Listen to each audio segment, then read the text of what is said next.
Ram Lalla had to live in a tent, practically taking a jibe at the Congress for not hurrying things up on the lines. Listen in. Ram Lalla. मैं आज प्रभु श्री राम से क्षमा याचना भी करता हूं। हमारे पुरुषार्थ, हमारे त्याग, तपस्या में कुछ तो कमी रह गई होगी कि हम इतनी सदियों तक ये कार्य कर नहीं पाए। आज वो कमी पूरी हुई है।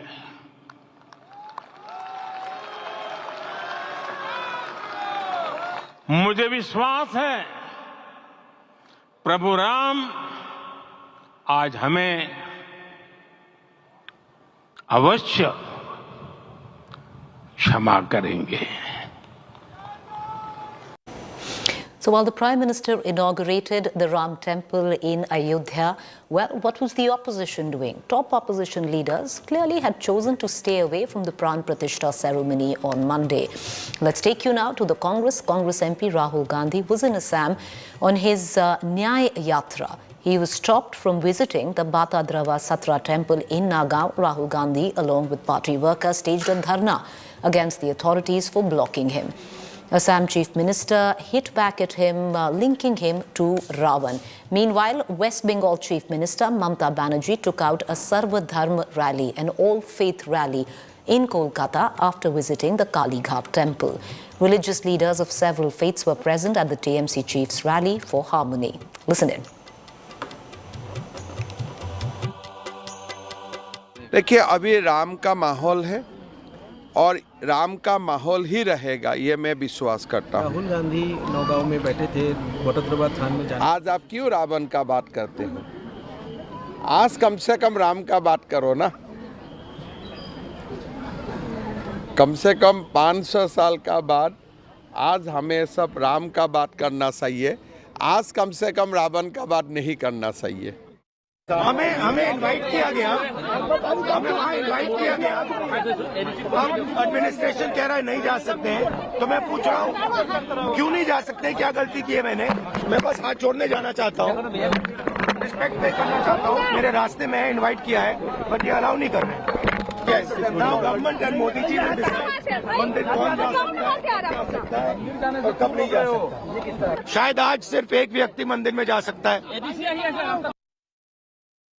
The way you look at least for now, it does seem, viewers, that the opposition, which is the India bloc, is yet to come up with a counter narrative, especially where the Ram Mandir is concerned. Because if you see right now, there seems to be a Ram wave of sorts, and the opposition doesn't quite seem to have a cohesive answer to that. But Rahul Gandhi there stopped in Assam from the Himanta government to visit a temple. On the other hand, these visuals coming in of the Prime Minister lighting diyas at his own residence. Let's take you now to Ayodhya for a quick live spot with my colleague Aishwarya, who's joining us from Ram Ki Peri, right next to the Saryu River. Aishwarya, that is where the Aarti took place a short while ago. You know, it's interesting because Ayodhya never really had, these mega Aartis like possibly you have it at the Kashi Vishwanath temple in Banaras by the banks of the river Ganga. But a start of that today, and I would reckon this is going to be a tradition that's going to be followed.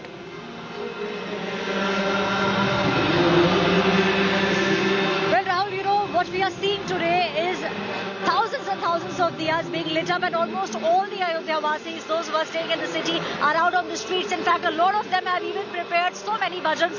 आपसे शुरुआत करूंगी, आप तब से यहाँ पे भजन गा रहे हैं। आपके कौन सा प्रभु राम का भजन फेवरेट भजन? मेरी राम जी से कह देना जय सिया राम, ओ मैं राम संग जपता तुम्हारा सदा नाम। ढोल नगाड़े बाजे सहनाइया, झूम के आई मंगल घड़िया। ऐश्वर्या जी के संग अयोध्या में दिवाली हम मनाएंगे, झूम झूम के नाचेंगे और सभी को नचाएंगे। आप भी एक भजन तैयार करके आए थे, 2 लाइनें प्रभु श्री राम के लिए। भगवधारी छा गए मेरे राम तंबू से महलों में आ गए, ओए भगवधारी छा गए राम तंबू से महलों में आ गए। Well, Rahul, you know, these are the bhajans that have been doing rounds on every lips of those who have been coming to Ayodhya. There's a very famous saying in Ayodhya, Kan Kan mein Ram hai, and that's exactly, Rahul, what we have been seeing over the past many days.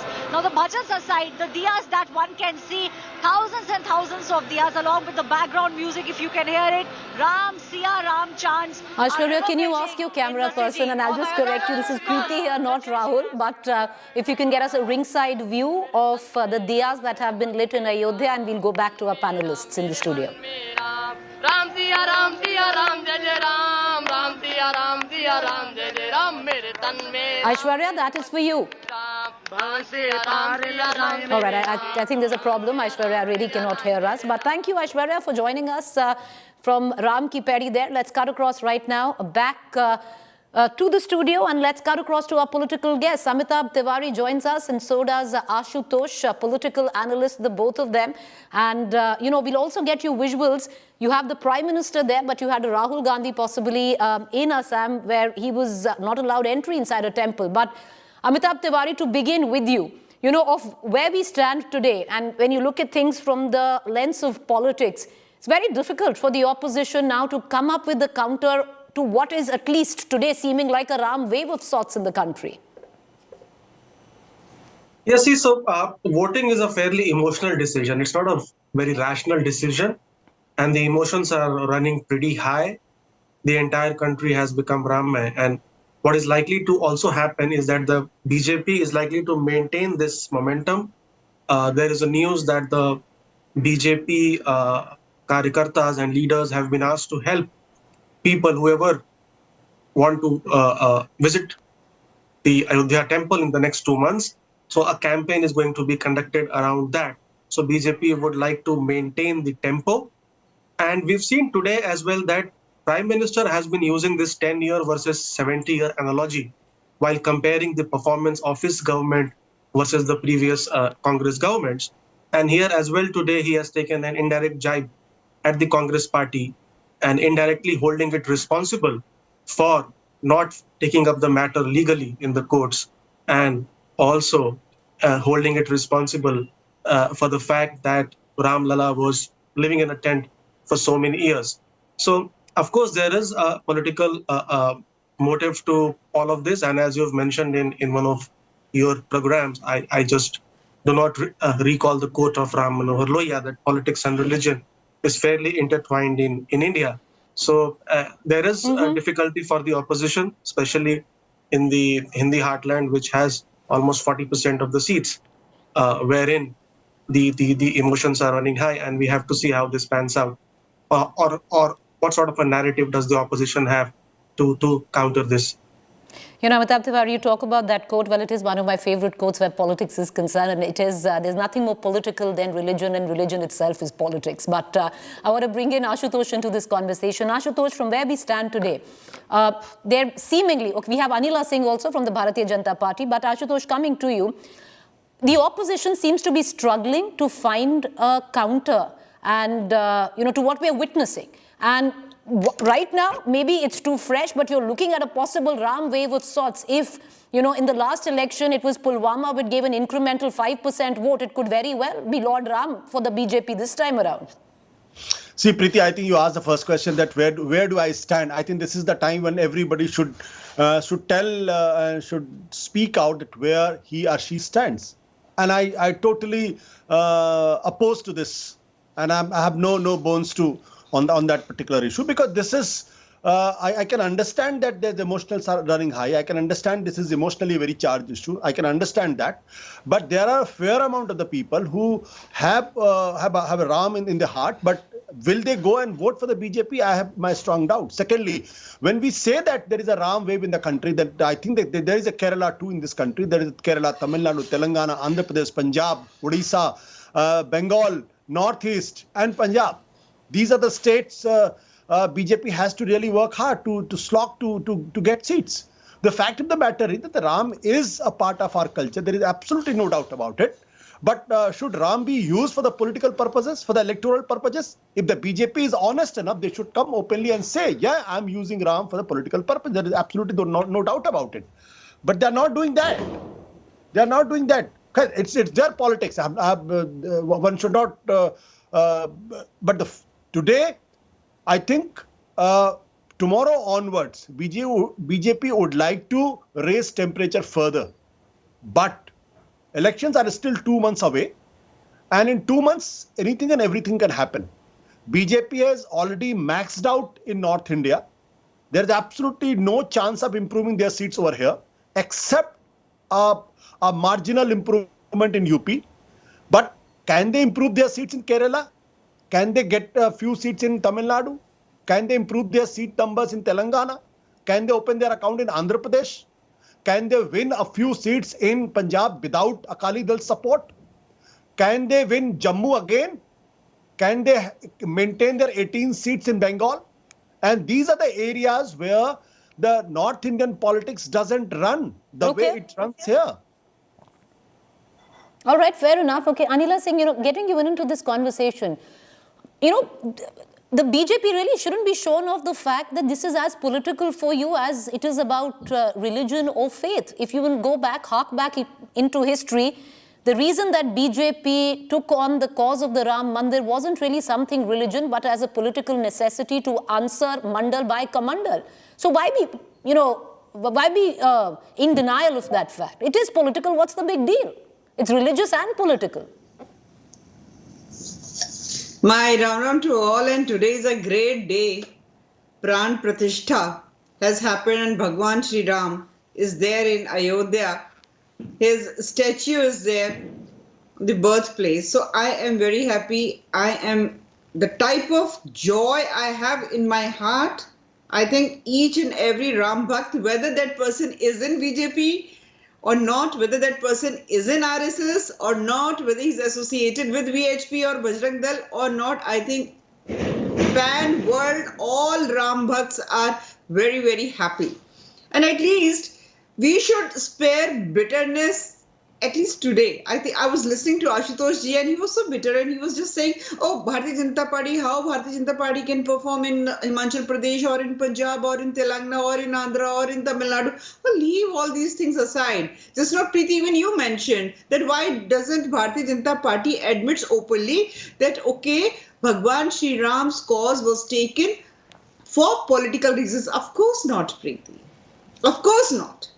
Madam, if we talk about a common person who goes for his work, whether that person does his business or he goes for any job, like he's doing government job or a corporate job, any XYZ, when he goes from his home, don't you think even he does puja, she does puja? No, madam, nobody is denying that. No, 1 second. Anila Singh, nobody is denying that. But to be in denial of the very fact that why the BJP took the cause of the Ram Mandir, you and I both know better, ma'am. Let's hark back to history. The 89 Palampur Declaration didn't quite happen on its own. It was the political necessity of that time to answer Mandal by Kamandal. And it's all right to accept it. And ever since it's been your cause. You might be concluding it was Mandal against. I am not, madam. Your own leaders have concluded that. For us, in today's date, Mandal and Kamandal both are very important for Bharatiya Janata Party. That I agree. And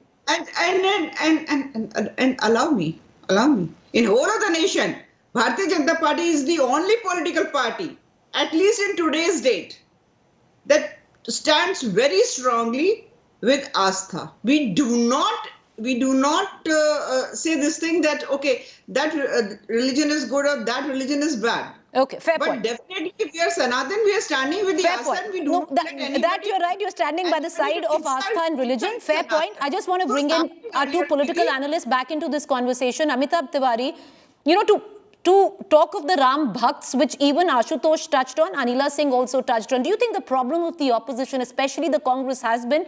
Because if you talk of Ram Bhakts, you immediately associate them with the color saffron or the BJP. And that is why there are Ram Bhakts who possibly might not be aligned to the Bharatiya Janata Party, which the Congress and the opposition has completely ignored. Of course, I mean, see, there could be Ram Bhakts who are not aligned to the BJP, and that fact is correct to a sense, because the breakup of the BJP's vote share shows that 2/3 of it is a hardcore ideological vote, and 1/3 is a Modi vote or a Modi factor vote, which essentially draws people from all sections of the society, which has middle class who probably vote for the BJP because they see that it is a investment friendly, the stock markets could rise, etc. So there are many reasons why people vote for BJP, correct? So now what this does is that with the opposition not going to the temple today, despite the invite, it does, in my opinion, does not rub off well with the Ram Bhakts, who may be neutral voters and might be thinking or might see opposition as an option. That's number. Number two is, I think that people have a misconception here that BJP is a North India party. BJP has the highest number of seats in the northern region. It has the highest number of seats in the northeast. It has the highest number of seats in the western India. It has the highest number of seats in eastern part of India.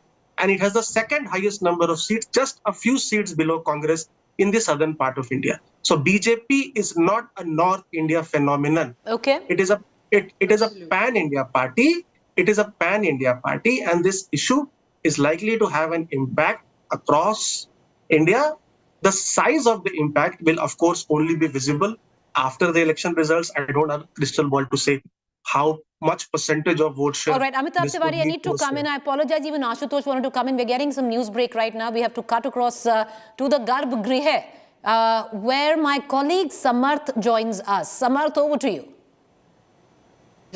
जो खूबसूरती इस द्वार की है वो देखते ही बनती है। आपको बता दें, पहला चैनल है जो आपको राम मंदिर के अंदर से ये ग्राउंड रिपोर्ट दिखा रहा है, और अंदर मेरे पीछे जय सिया राम का जय घोष भी हो रहा है।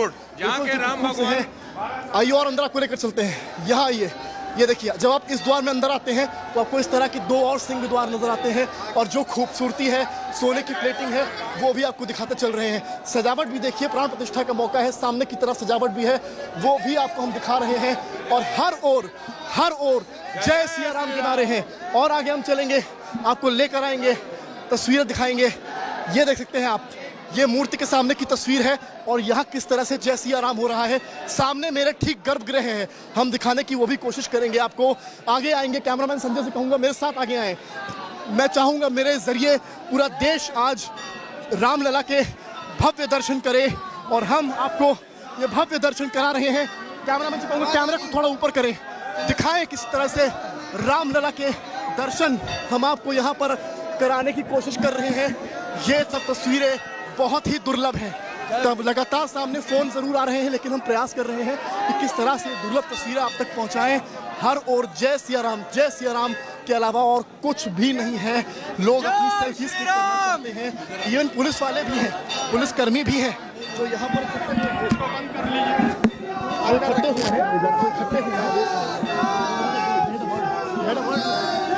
दिखा सकते हैं। ये कह रहा हूं, ओके, तो तस्वीर आप दिखा रहे हैं कि किस तरह से यहाँ पर एक एक चीज हो रही है। और ये वो तस्वीर, दर्शन करिए राम लला के, भगवान के, जिनका इंतजार सालों से लोगों ने किया। इतना लंबा इंतजार शायद कभी नहीं हुआ होगा, और हर कोई माथा टेक रहा है।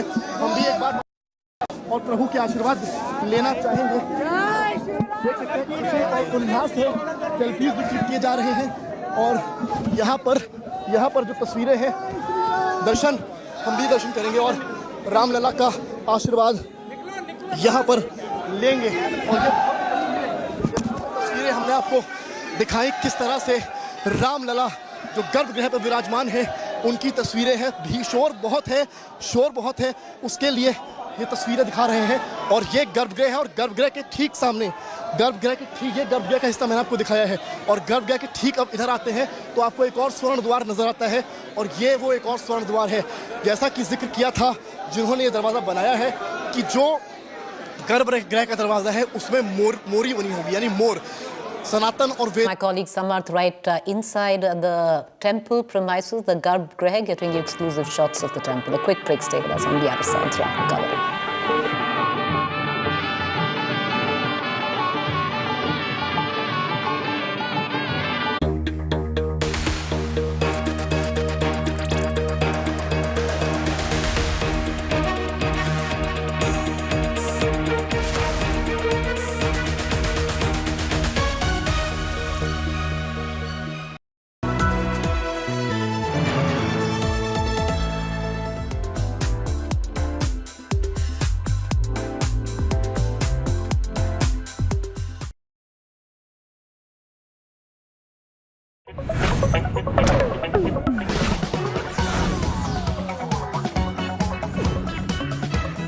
Vida, powered by Hero MotoCorp.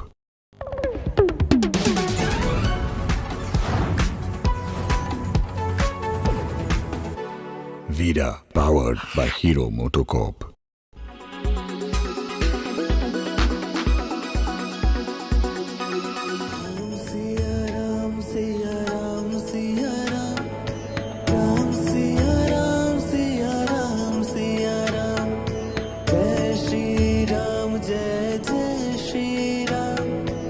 आज हमारे राम आ गए।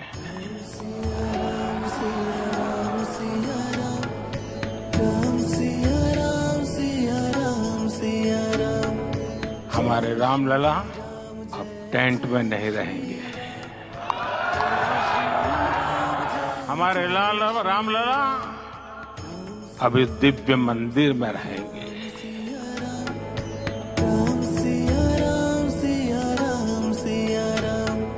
That opening statement will echo across the canvas of India.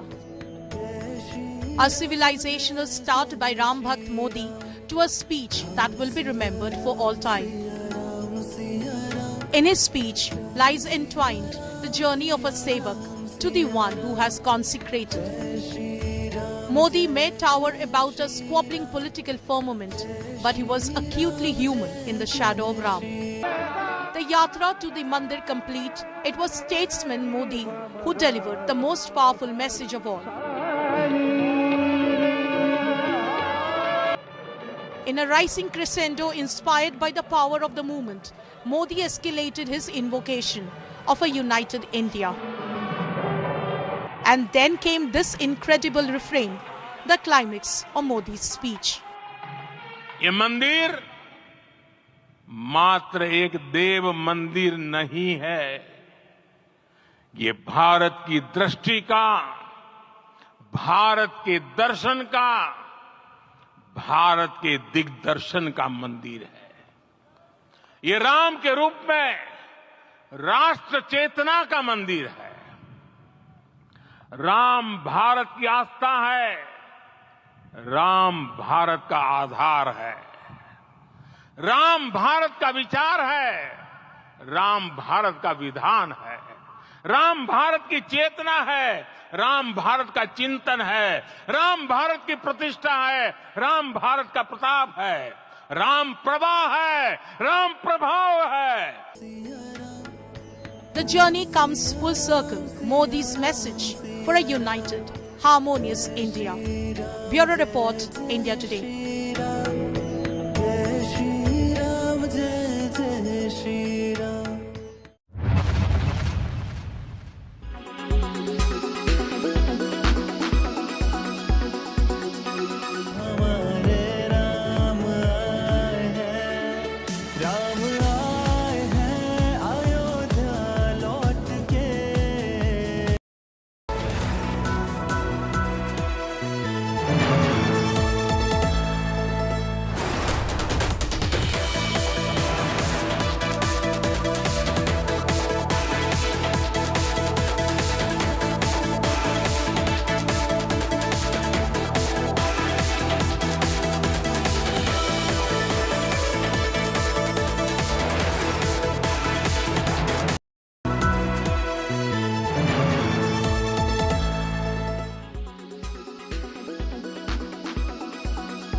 The atmosphere in Ayodhya is electrifying as devotees from Madhya Pradesh have arrived here. They have got drums with them and they are playing the tones on